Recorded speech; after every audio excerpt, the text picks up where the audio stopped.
Time to catch up on the business news now, and we head to Davos to join Charles Pellegrin, who's covering the World Economic Forum in the Swiss Alps for us. On the opening day, which coincided with Donald Trump's inauguration in the United States, conversations focused on what his presidency will mean for the world economy. Good morning, Charles. On day one, the focus is shifting slightly to Europe and how it will adjust to a second Trump term. Absolutely, Oliver. A bit of a blockbuster speakers day in Davos here, with the exception, obviously, of Trump speaking on Thursday. We've got the EU Commission Chief Ursula von der Leyen speaking at 10 a.m. Then this afternoon, German Chancellor Olaf Scholz speaking at 2 p.m. And finally, Ukrainian President Volodymyr Zelensky speaking at 2:30 p.m. And it'll be interesting to follow these speeches for their sort of reaction to that first day of Trump in office. As a reminder, Donald Trump's two major points that we will be looking at here are his desire to keep the U.S. out of any foreign conflicts, and specifically to find an end to the Ukraine war, which he's promised to do quickly after coming to office. So with Zelensky's speech, it'll be quite interesting to see how his tone has changed over the months and over the years. He's welcomed Trump's second term in office, saying that it presents an opportunity to find a just peace in the war. And over the last few months, he's also stopped insisting and talking about a return to Ukraine's 1991 sovereign borders, which include Crimea and the regions in the east of Ukraine occupied by Russia since 2014.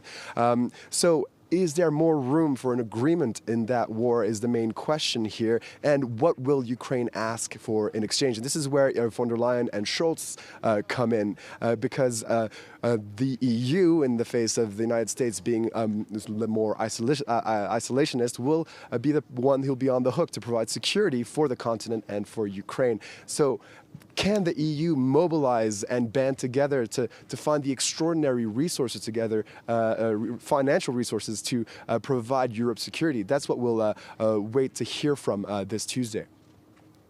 And European businesses, for their part, they're concerned about the impact of Trump's tariffs should they come. Absolutely. Last year, 2024, over $555 billion of EU exports went to the United States. So obviously, those numbers could be deeply affected by, U.S. Tariffs being slapped on imported goods, potentially up to 10%, if we're to believe some of the things that have been said so far. So I actually spoke to an executive, Julie Teigland at EY, one of the major consultancy companies in the world, who advises European business as to how to navigate these uncertain times and changes in policy. And we're about to listen to that. And I also asked her about another Trump-related business phenomenon, which is we've been seeing a lot of businesses change their policies to better suit Donald Trump's far-right ideological agenda, rolling back diversity initiatives, or, for example, seeing the U.S.'s top 6 banks before the inauguration say that they were retreating from an UN-sponsored climate lobbying group called the Net Zero Banking Alliance. So take a listen to that conversation with Julie Teigland from EY. Well, whether it's Trump 2.0 or just the geopolitical tensions, my advice is keep watching for the future and get prepared. Take a look at geopolitical advisory. Make sure you understand what that's going to mean within your corporate boundaries. Make sure that you're taking a look at 2 factors. 1, the impacts on supply chain and how you de-risk those supply chain. And 2, the impacts on upcoming tax regimes. Whether that's positive or negative, you need to run simulations and understand what that means for your business. We've seen a number of big businesses in the U.S., Walmart, McDonald's, roll back their DEI initiatives, diversity, equality, and inclusion initiatives, because it suits the Trump agenda better. Is this really the way to go forward with these kinds of initiatives?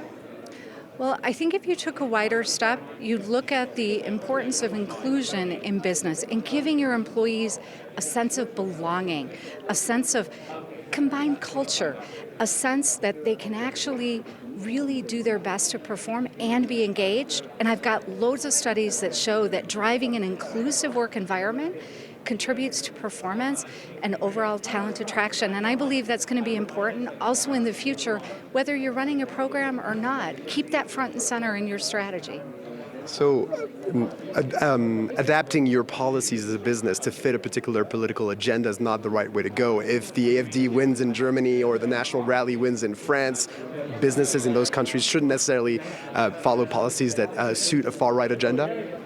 I don't think businesses should be political per definition. I think businesses need to be fluid and adapt to drive where growth and investment is going to take them to the best opportunity.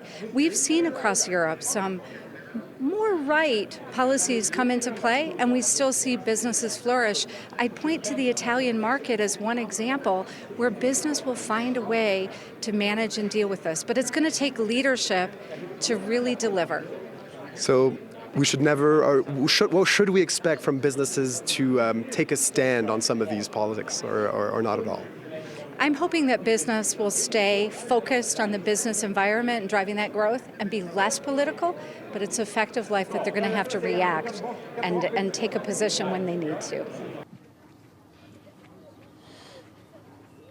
And these conversations will keep happening in the Trump 2.0 era, and we'll know more about how it'll be received when he speaks to business leaders here in Davos on Thursday. Back to you, Oliver. Thank you very much, Charles Pellegrin, who will be reporting from us all week in Davos.